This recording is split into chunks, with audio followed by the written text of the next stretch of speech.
Wow, that was the most fun I've had in a while with Pokemon Go. It was it was better than the first Halloween event that was legendary in its own right. They just kept everything going. The music was the throwback Pokemon Game Boy game music. It was just so much fun. It was one thing after another, just chain events that were all fun. I got a few shinies. I streamed earlier. I actually played from 9 a.m. to 9 p.m. now. Yeah. If you're in the Pokemon Go High Point group, shout out to Robin Jessica Varner. She donated this Pikachu here. And guess what? It can go to you. How? First to get the shiny Mew and post it in the High Point group, either in the Messenger chat or on the Facebook page or even in the Discord if you make it aware to me. This can be yours. Holla at your boy.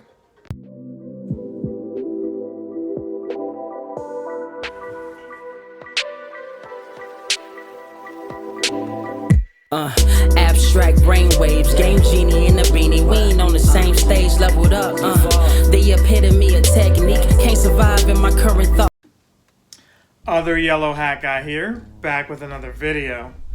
And we've got a community day here going on. Yes, it's one of those things where their timing, and by they I mean Niantic, has been a little off for those of us who actually are playing. So, like, in theory, Fletchling Community Day, although you may not have been like, oh, Fletchling, it's definitely a new Pokemon starter, right? We've moved into the next generation at least, because we've got all the Kanto. So I guess they can go to the Johto or one of these others that we might be missing a Community Day for. But here we are, Fletchling. But it's like 2 weeks right after the Kanto tour event. So there's a little bit of a recoup period that I feel like we all need. And I can only speak for myself, I guess, but I think many of you are the same way, where it's like, hey, I did all this, now I've got other priorities. I can't go hard or focus heavy on something else so quick. But the actual Pokemon celebration, 27th, for its anniversary, and then bam, here we are, first week of March, Fletchling. So before we get into that, please like, comment, and share the videos when you can, however you can, whenever you can. Thank you to my Patreons, my day ones, past, present, and future subscribers. I appreciate all of you. All right, that out of the way, we did make a nice trade here. We traded a Gibble for a Frillish. Okay, so Frillish is out in the wild. Spoilers. But the blue Frillish you can still only get through PvP. And I think I thought it was level 8, but maybe it's level 10. Maybe it used to be level 20. I don't really remember. I have no intentions of even doing it. But what I could do is just trade, and that's what I did here. So shout out to Jacoby for looking out for your boy. He, had a couple of them. He gave me one in exchange for a Gibble, as you can see here. So there was a bonus tour event, and, it was pretty simple. The results of which gave you 100 Mew candy and a couple of elite, TMs there. So I was happy about that. I didn't get any extra shinies. I'm not sure if some of you did. I think some of you got some shinies. Not many of these Snorlaxes, though. So if you got a shiny Snorlax, let me know. I would love to see some pictures of that so that I can kind of gauge how rare it actually is. Because although they promised that they would unlock all the shinies for Kanto, that doesn't mean everybody's going to get them. It wasn't like a community day full of shinies. It was more like how GoFest was last year. So good news, bad news, right? Good news is they're all there. Bad news is you're not guaranteed to get them. Only a few people, a few lucky ones are guaranteed to get them. So what does that even mean? What does this bonus event mean? Some of y'all didn't pay and got to play. So this was to make up for that. Some people had some glitches going on. Not too many, but I had fun with the Kanto event. So let's move on from that to, I did encounter this Frillish here. So, bonus event, I'm just showing these couple of pictures real quick. The pink frillish is what you were actually needing. And in tandem with the pink frillish being out in the wild, they unlocked this other kind of research. The higher they fly, then that's centered around some of these, flying Pokemon. And I think that was pretty much on par with Fletchling coming up. Because Fletchling was the weekend, and Friday I'm pretty much at 4 of 6, as you can see by this graphic here, on the higher they fly. Now what is it? There was flying Pokemon, but it was actually centered upon Team Go Rocket. They brought Giovanni back, and I believe the unlock was Articuno there. I'm trying to cover all of this at the same time because, well, it was a lot to uncover, and I'm kind of late with the video as well, so I want to cover all the footage that I took in tandem. Articuno was the shiny shadow Pokemon, or shadow shiny Pokemon. I'm not sure which you prefer, but that's what it was there. And fortunately for me, having a bunch of these radars saved up, I just kind of waited for Giovanni to show up in a balloon and got him out of the way. So we talked about the bonus event here. Let's see. Yeah, there was a lot of stuff here. That was this pick here. They were giving you Mega Pidgey candy or energy. Tornadus returned. So if you don't have one of them, here it is. Here's your chance. And it also has a shiny form that's unlocked. So we went from Landorus to Tornadus. And they still have a secondary form. We're waiting to see that. I think what's happening right now in the present is what it'll be. Here's Giovanni here saying what he needs to say. Like I said, I got him in this balloon here. So I used a Machamp, I used Latios, and I used Kyogre.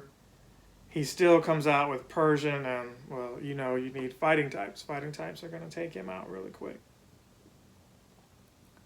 So I'm not sure if I lost this fight. I don't think I did. I know there were some others, Cliff switches things up, Arlo switches things up, Sierra does as well, but they were, for the most part, manageable. You could take them out with, some really high-powered Pokemon. They weren't, they were nerfed. They weren't, their original forms and as powerful.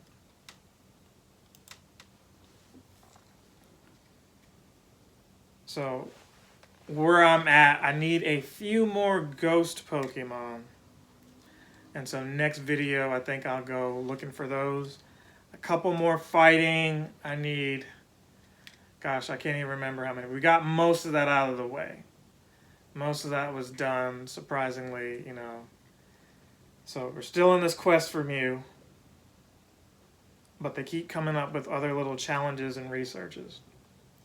We needed to walk a certain amount of kilometers to hatch eggs. I've done that.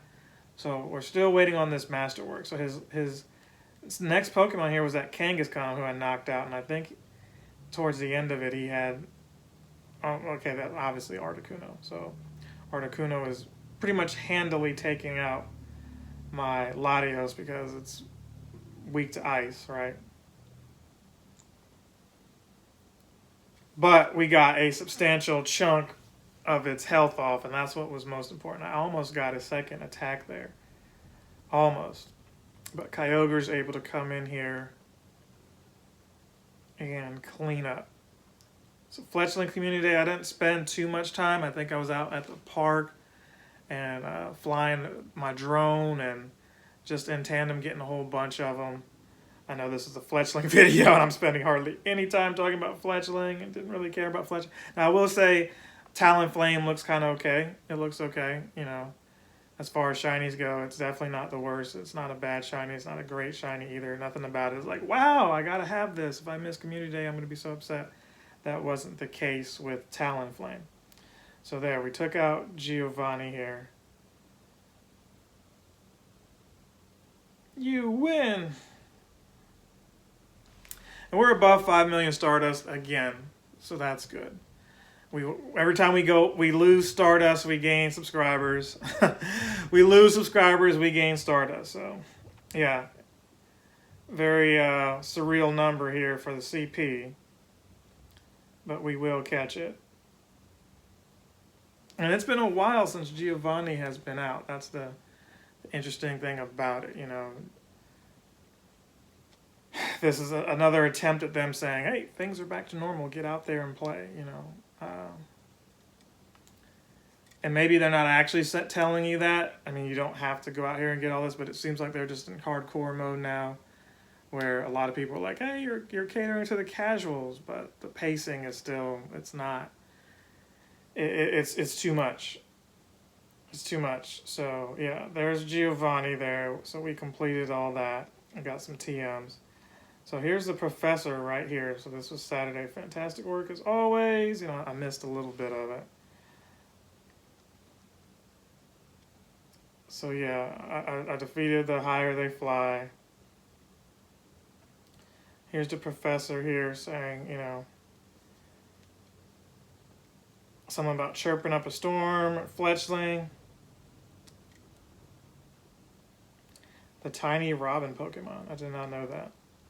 I don't really know anything about Fletchling, to be honest.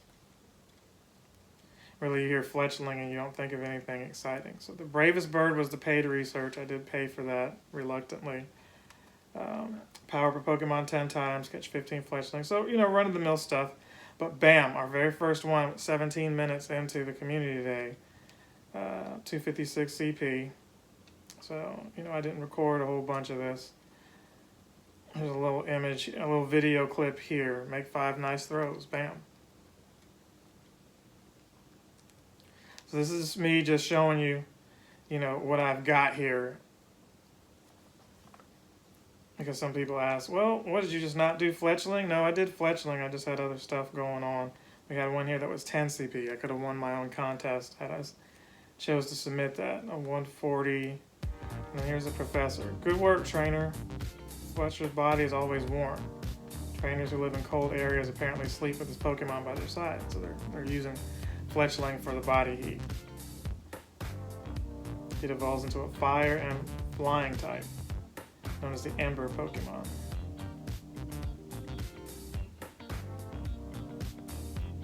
Try evolving into Fletchinder. Okay, so that was step 2.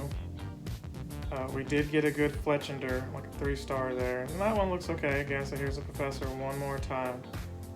And he's congratulating me and everything. Expel embers from its beak, okay.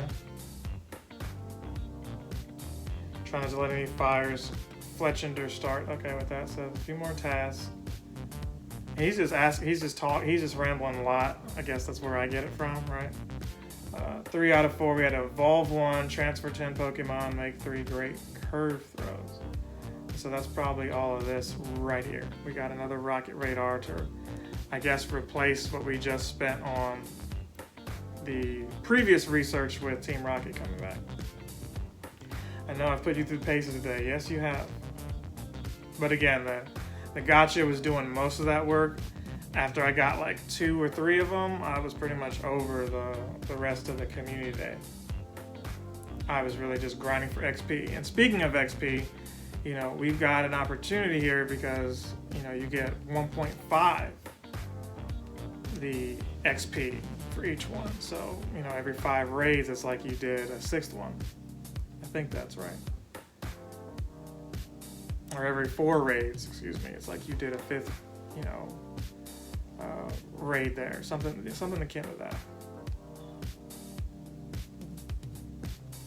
So yeah, that was pretty much everything. And we're in a research now. So we'll talk about that one next video. Seasons of Legends, we'll get into that then. Thank you guys. I appreciate each and every one of you. Remember, certain contests are still going on. $46 for the level 46. Nobody's playing ball with that. Maybe y'all don't feel bad about taking the gift money, but it's what it is. If you're watching this, you're eligible for it. You just have to show at your 46. I know some of you are like, can you lower the level? You're watching and you're not close yet, but hey, if nobody says anything, that means you've got time to catch up and earn that $46 for yourself. The giant Pikachu, I mean, I'm about 14 days into the 30, so 30 days in a row you got to catch Pokemon, and some of y'all might be a day ahead of me, so we'll see who gets that. Sometime soon, end of the month, people be able to go ahead and jump on that shiny Mew, so we'll see what happens. Love you guys. See you in the next one. Captain Sensation!